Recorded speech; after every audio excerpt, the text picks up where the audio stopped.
concern himself, since we've been away from the African continent for 400 years, 300 or 400 years. Why should we concern ourselves? What impact does what happened to them have upon us?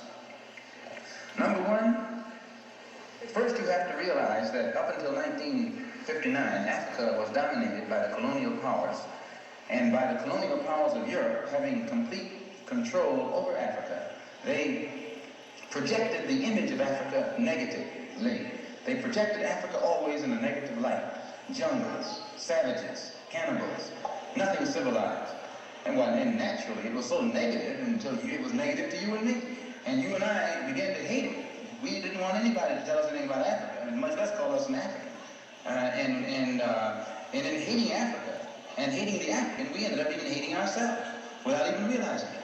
Because you can't hate the roots of a tree and not hate the tree. You can't hate your origin and not end up hating yourself.